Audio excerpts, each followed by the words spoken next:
We are healthcare experts who have been following the coronavirus outbreak globally. Ask us anything about COVID-19. What percentage of the population do you think will eventually catch COVID-19? Most epidemic modeling suggests that up to a third of the population may be infected in a first pandemic wave with no interventions, so it all depends on human actions.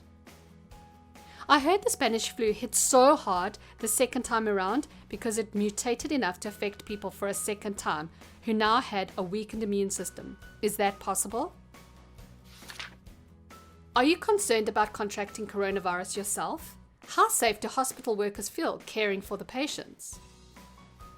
Am I worried myself? Yes, but I'm a doctor and patients need care. That's part of the job. You are very brave. I don't think I'd be capable of that.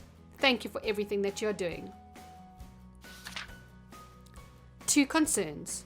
Do I need to sanitize food packages or mail parcels that I get from the delivery guy? How long does the virus stay on surfaces? And some countries are comparing the doubling of infection rate to Italy, which is scary. What is the likelihood of other countries going in this direction? To your first question, we don't know how much of a risk these represent. Yes, the virus can persist on surfaces, but epidemiologic observations don't really suggest that these are important sources of infection. If you are concerned, there are several online sources recommended how to do safe disinfection. For what it's worth, I don't bother, but the rest of my family does. If you were to show symptoms of the virus, what is the best protocol to seek medical treatment without putting anyone else, including healthcare workers, at risk of exposure? Increasingly, areas with a lot of disease are setting up drive-through testing centers. There's one in my suburb, where people can be tested without getting out of the car. If you have access to one of these, it would be ideal. Of course, it all depends on the availability of testing. That will improve, but still might be constrained where you are. What techniques are you applying on your personal lives to keep you going during these tough times? Another technique: use your non-dominant hand to open doors, take groceries off shelves in stores, etc., because you are less likely to touch your face with that non-dominant hand. That's such a simple thing I've never thought of. Thank you. What do you think will be the biggest impact on healthcare beyond the front lines of the pandemic? There is a huge problem for healthcare right now. In areas like NYC and northern Italy, we've seen institutions that are unable to cope with the volume of patients. And don't forget about people with other diseases, pregnant women and kids who need routine vaccines. We're not prepared, and there will be a lasting impact. What do you think of the low case count in a densely populated country like Italy? The low case count in a densely populated country may reflect a lack of testing for the virus, rather than a lack of infection. Can COVID-19 become more potent as it makes its way around, or does it remain static? Any virus can evolve over time, and it's most typical for them to become weaker because less severe diseases. The new SARS-CoV-2 virus is far from stable, so there is no concern that it will become more virulent than it already is. How should I think about any large public gatherings in the future? It feels like unless the virus is 100% eradicated, it will be tough to have large events in the next few years, especially if the virus is cyclic. What will happen entirely depends on what we do and whether external effects like the weather actually make any difference. But this will only end and likely be before a few years. Large gatherings will be possible, but we don't know when. Good afternoon. Is it true that blood pressure medications may increase the severity of COVID-19 in those that become infected? I think that there is a little compelling evidence that blood pressure medications change susceptibility to infection or severe disease. The data out there are a bit contradictory. But controlling your blood pressure is important, and most blood pressure medications aren't a worry at all. I'd stick with what you're on, as long as it's working. Yesterday, saw the virus pass the 500,000 infection mark. Did it really all start from just one individual? It's kind of mind-boggling.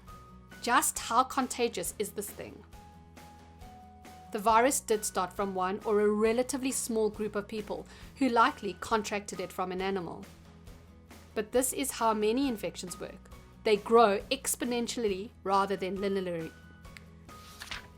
Can I still carry the virus and transmit to others even after I've had it and no longer show symptoms? I need to know this answer as well. I'll reply to a second level question since this isn't my AMA, but I am a biologist who once upon a time worked in virology. The answer is yes, but sort of, and sometimes no. It's not always clear. In reality is that with all viruses, sometimes the symptoms go away as the infection is being fought, but you typically can still be contagious for about a day or so after the symptoms dissipate. However, in some cases, the body's immune response is kind of slow, so while the symptoms eventually dissipate, you can still find the person contagious up to a week after. This is true with many other viruses, but rare. More the exception than the rule in terms of up to a week. Usually just a day is sufficient. Of note, even though someone is contagious without symptoms, either during incubation, before symptoms, or when they are clear, the lack of symptoms makes spreading the virus harder. No coughing, no runny nose, no sneezing, and all of a sudden, the only way you are spreading the virus is because of poor hygiene on using the bathroom and not washing your hands. Or you are someone that likes to lick things. So generally speaking, you are going to be fine. With that being said, it's too early to say right now specifically about COVID-19. I'm mere expressing how behavior typically is in similar viral infections, but we can't say for certain yet. Hi, once you have the COVID-19, can you get it again? We're not sure how immunity works or how long it lasts. The best guess is that people who are infected are likely to be protected over the short to medium term. We don't know about longer. It's refreshing to hear an honest "we don't know" rather than spouting conjecture and assumptions. Thanks for all you're doing. Is it possible to be infected by those quarantining if you live in a building with central air conditioning or heating? Should the entire country be ordered to shelter in place, except for essential workers, and not leave their home unless absolutely necessary? Should we still be shipping non-essential goods in the mail? Does this pose a risk? Regarding potential transmissions via central air conditioning systems in large buildings, the Federation of European Heating, Ventilation and Air Conditioning Associations recently issued guidelines for building managers.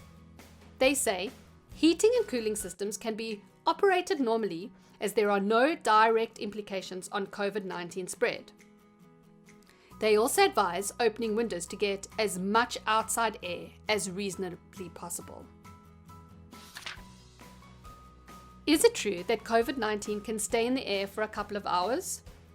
So, for example, if someone sneezes, the virus will distribute in the air and will stay there for a couple of hours.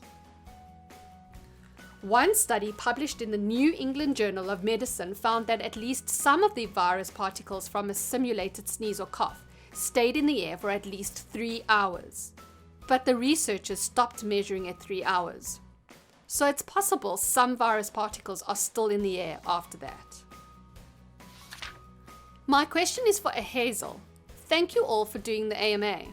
Hazel, what do you think is the biggest concern surrounding the misinformation of the coronavirus? Infection rates, mortality rates, susceptibility? If you could say, where do you find the majority of this information needs to be fact-checking coming from? Thanks again. I'd say the biggest concern, which we've seen manifest in lots of different forms, is the misinformation that claims COVID-19 is less deadly than regular flu and that all emergency measures are overblown.